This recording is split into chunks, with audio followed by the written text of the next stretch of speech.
قربانی اپنے انتہا پر ہے اور میرا رب جس جگہ پہ پہنچانا چاہتا ہے پہنچا چکا ہے. لفظ قربانی بھی اب چھوٹا پڑ چکا ہے اور ہاجرہ کا قد اس سے بلند ہو چکا ہے اور اسماعیل کا قد اس سے بلند ہو چکا ہے. ایک نظر مایوسی کی پڑتی ہے بچے کی طرف کہ ایک آدمی نظر آتا ہے, خوبصورت جوان نظر آتا ہے. ٹوٹی ہوئی ہمت جڑ گئی, شکستہ قوتیں جمع ہو گئی. یہ میرے بچے کے پاس کون ہے, اسے کوئی نقصان پہنچانے والا تو نہیں ہے.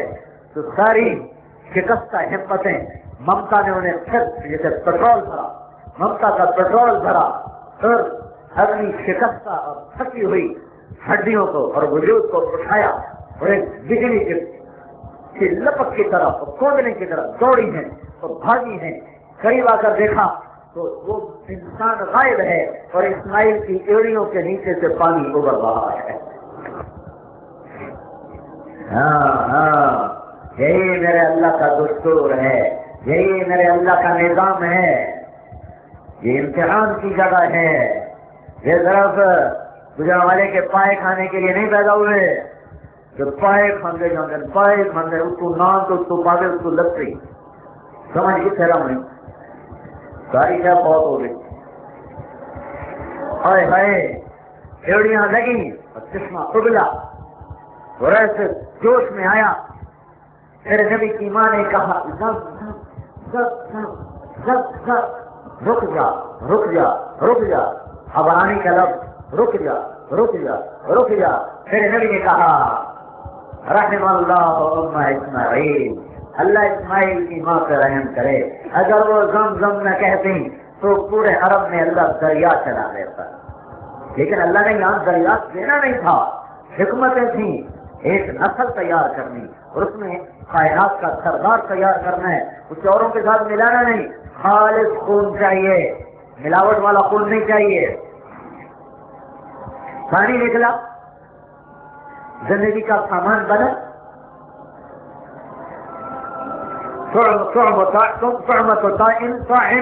بھوک لگے زمزم پیو پیٹ بھرے گا, پیاس لگے پانی پیو پیاس دور ہوگی. اللہ کا خیری نظام حرکت میں آیا, پانی کا آسرا ہو گیا. یمن کے قافلے چلتے تھے شام کو سمندر کے کنارے کنارے, ادھر تو راستے کو نہیں تھا. ایک قبیلہ ہے جرہم, وہ جا رہا ہے, ان کے پاس پانی ختم ہو گیا. انہوں نے کچھ لوگ بھیجے, جاؤ بھائی کسی نشیب میں بارش کا پانی اکٹھا ہو, پانی لے کر آؤ. اب یہ لوگ پانی کی تلاش میں ہیں تو ان کو مکے کی فضا میں پرندے اڑتے نظر آئے. تو انہوں نے قیاس کیا کہ پرندہ پانی کے بغیر نہیں آتا, یہاں کو لگتا ہے کوئی پانی ہوگا.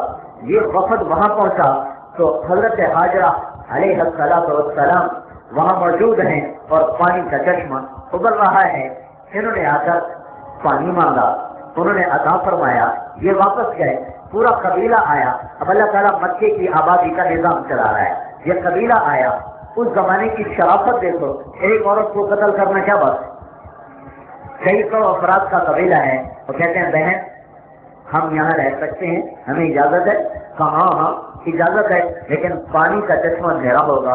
کہاں وہ آپ کا, بس ہمیں رہنے کی اجازت دے دیں. کہاں اجازت ہے. اب اللہ تعالیٰ نے مکے کی وادی کو آباد کرنے کا ایک سامان پیدا کر دیا. اور اسماعیل یہ قبیلہ جرہم ہے, ان کی زبان عربی ہے. اللہ اپنے محبوب کی زبان عربی بنانے والا تھا, تو اللہ نے اسماعیل کی اصل زبان ہٹا کر ان کو عربی پہ لگا دیا. وہ عرب میں پروان کر رہے ہیں اور عربی سیکھ رہے ہیں. ایک سال گزرا تو ابراہیم علیہ السلام کو بیوی سے ملاقات کی اجازت ملی.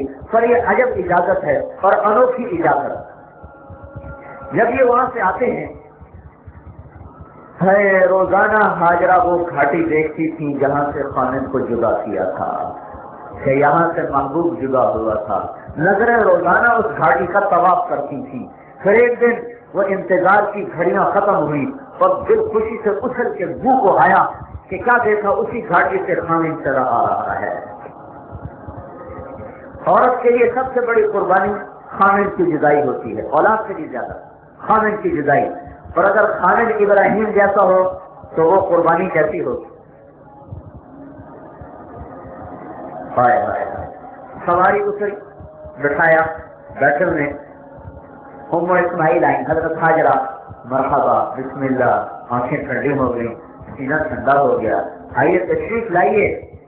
ایک اور آگ بھڑکائی گئی امتحان کی، ایک اور چکی چلائی گئی آزمائش کا، ایک اور ترازو لٹکا دیا گیا۔ حاضر حاضر، مجھے اترنے کی اجازت نہیں ہے، میں صرف دیکھنے کی اجازت لے کر آیا، مجھے اترنے کی اجازت نہیں ہے۔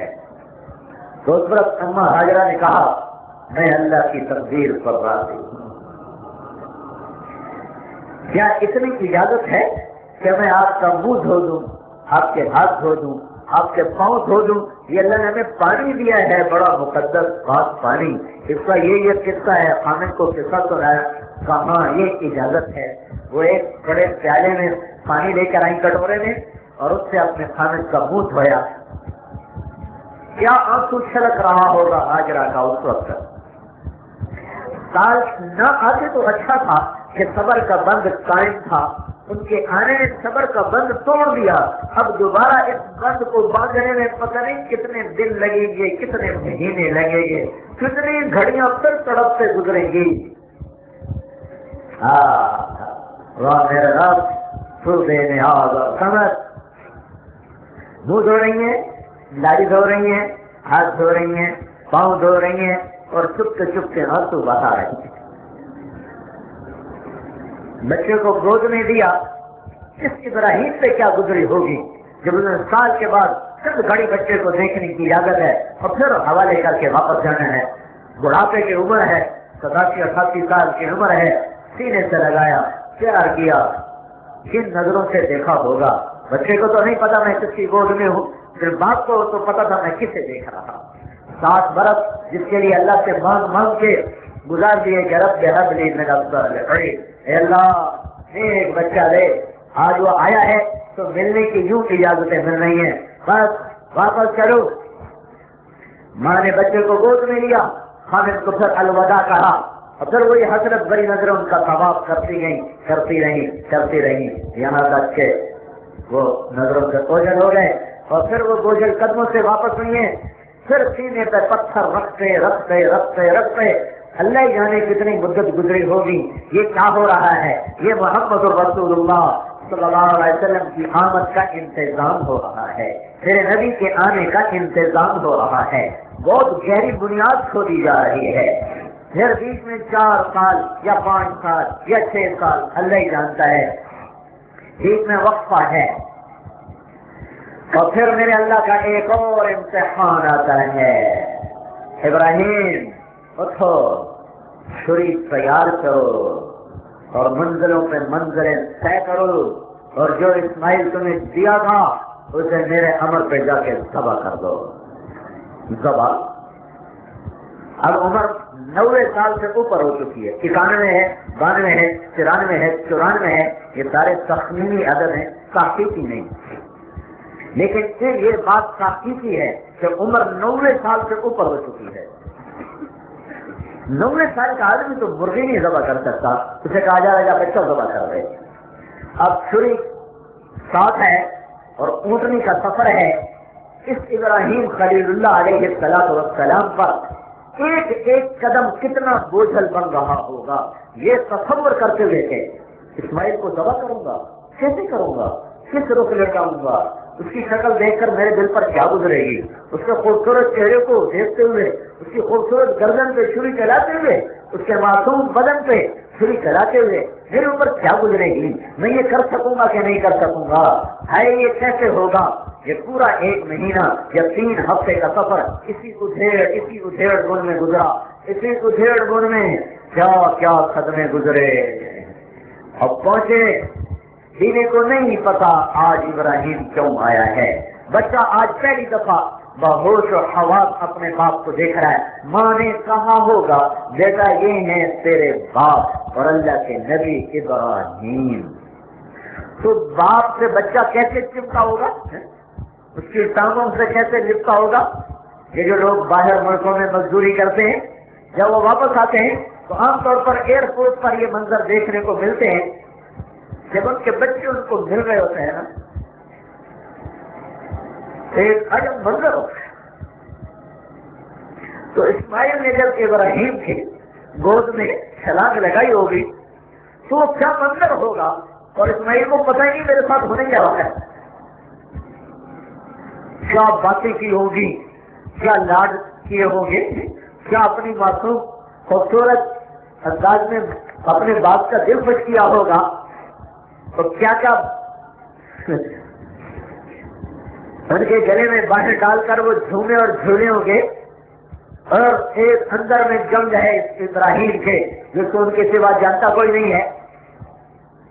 ایک دن گزرا یا 2 دن گزرے یا اسی دن ہی اللہ ہی جانتا ہے.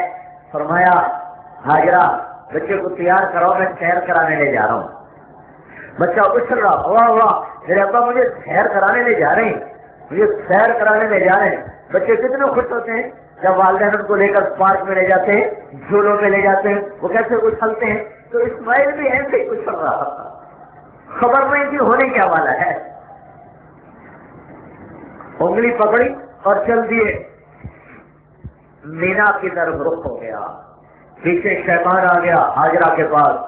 ہاجر ابراہیم کے عزائم خطرناک ہیں, اچھا کل ذبح کرنے جا رہا ہے, بکواس بند کر, بات ہے ذبح کر سکتا ہے, سب کرے گا. وہ اللہ کا نبی ہے, وہ ایسا ظلم کر سکتا ہے؟ تو اللہ ہی نے تو کہا ہے کہ ذبح کر. تو اس پر حضرت ہاجرہ نے کہا پھر تو شیطان ہوگا جو اللہ کی بات کو روک رہا ہے. اگر وہ ماں صرف ماں ہوتی تو پیچھے دوڑتی, ابراہیم میرے بچے کو ذبح کرنے جا رہے ہو, تو کیا کرنے جا رہے ہو, یہ کیا ظلم کھا رہے ہو. ماں ہوتی تو پیچھے دوڑتی. وہ مومنہ پہلے تھی, ماں بعد میں تھی. اگر اللہ نے کہا ہے تو 100 اسماعیل قربان. وہاں سے مایوس ہوا اور اسماعیل علیہ السلام کو آ کر دکھائی دیا اور اپنی گردن پہ یوں ہاتھ رکھا اور یوں اشارہ کیا. تو ابراہیم علیہ السلام سے کہا اسماعیل علیہ السلام نے, ابا ایک آدمی مجھے یوں کر رہا ہے. تو ابراہیم علیہ السلام نے 7 کنکر اٹھائے, تھک تھک تھک تھک تھک تھک یوں اس کو مارے تو وہ زمین میں دھنس گیا پہلی جگہ. پھر وہ آگے چلے تو وہ دوبارہ نکل آیا. پھر اس نے اسماعیل علیہ السلام سے یوں کیا. پھر کہا ابا ایک آدمی مجھے یوں کر رہا ہے. تو پھر 7 کنکر اٹھائے, 1 2 3 4 5 6 7, وہ زمین میں دھنس گیا. پھر آگے چلے, جو آخری شیطان آتا ہے وہ ذرا لمبا فاصلہ ہے, پھر وہاں نکلا, پھر یوں کیا. پھر انہوں نے ابا کو بتایا, پھر انہوں نے 7 کنکر مارے, پھر وہ دھس کے غائب ہو گیا. پھر اس سے سیدھے ہاتھ کو مڑے, اگر منہ قبلہ کی طرف ہو تو وہاں سے سیدھے ہاتھ مڑے. وہاں ایک پہاڑ تھا, وہ پہاڑ اب ختم کر دیا گیا ہے, کھلا میدان ہے. اس پہاڑ کے پیچھے پہاڑ کی اور میں ایک وادی آتی تھی. یہ وہ وادی تھی جہاں میرے نبی نے بیعت لی تھی انصار مدینہ سے. یہ وہ وادی ہے. وہ یا کوئی اور غالب گمان, یہ میں غالب بتا رہا ہوں, غالباً تو غالب گمان یہ ہے کہ آپ اس وادی میں پہنچے, کیونکہ دائیں طرف وہی کوٹ بنتی ہے. جب وہاں پہنچے ہیں تو پھر کہا یا بنی انی ارا فی المنام انی اذبحک فانظر ماذا تری. میرے بیٹے میں نے خواب دیکھا ہے کہ میں تجھے ذبح کر رہا ہوں, تیری کیا رائے ہے. تو اگر وہ عام بچہ ہوتا اور کہتا ابا میرا کیا قصور ہے, مجھے کیوں ذبح کرتے ہو, خواب تو نے دیکھا ذبح میں ہو جاؤں. خواب تو خواب ہی ہوتا ہے. وہ بھی نبی اور یہ بھی نبی. تو آگے بچہ 10 سال سے کم عمر ہے, 10 سے کم ہے, کتنی ہے اللہ جانتا ہے, 10 سال سے یقیناً کم ہے. تو بچہ آگے جواب دیتا ہے یا ابا افعل ما تؤمر ستجدنی انشاء اللہ من الصابرین. دعویٰ نہیں کیا من الصابرین, یہ دعویٰ نہیں.